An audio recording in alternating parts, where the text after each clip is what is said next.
84 ஆண்டுகளுக்குப் பிறகு நிகழும் ஒரு பிரபஞ்ச அதிசயம். இந்த பொங்கல் அன்று உங்கள் தலையெழுத்தே மாறப்போகிறது. அது என்ன ரகசியம்? இதோ, அன்பு கலந்த ஆன்மீகமே வாழ்க்கை என்று வாழும் சக்தி பக்தி நேயர்களுக்கு வணக்கம்.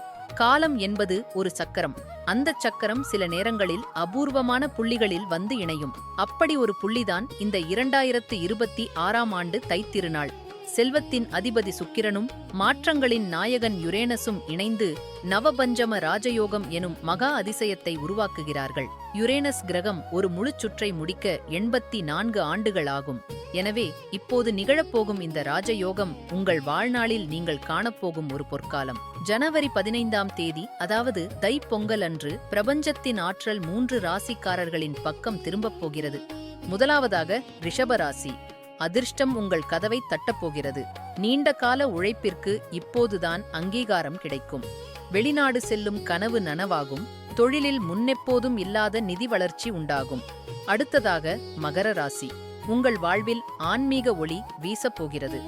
புதிய வருமான வழிகள் உங்கள் முன்னேற்றத்தை துரிதப்படுத்தும். உங்கள் பிள்ளைகளிடமிருந்து நற்செய்திகள் வந்து சேரும்.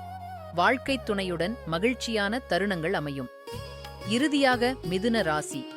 நீண்ட கால பிரச்சனைகள் பனி போல விலகப் போகின்றன. நெடுநாட்களாக உங்கள் ஆழ்மனதில் இருந்த ஆசைகள் நிறைவேறும் தருணம் இது. பணியிடத்தில் புதிய முன்னேற்றங்கள் உங்களை தேடி வரும். நண்பர்களே, வானத்தில் கோள்கள் மாறுவது ஒருபுறம் இருந்தாலும் உங்கள் நேர்மறை எண்ணங்கள்தான் உண்மையான ராஜயோகம். வரும் பொங்கல் திருநாள் உங்கள் இல்லங்களில் மகிழ்ச்சியை பொங்கச் செய்யட்டும். இந்த பிரபஞ்ச சக்தியின் மீது நம்பிக்கை வையுங்கள். இந்த தகவல் பிடித்திருந்தால் பகிருங்கள். நன்றி, வணக்கம்.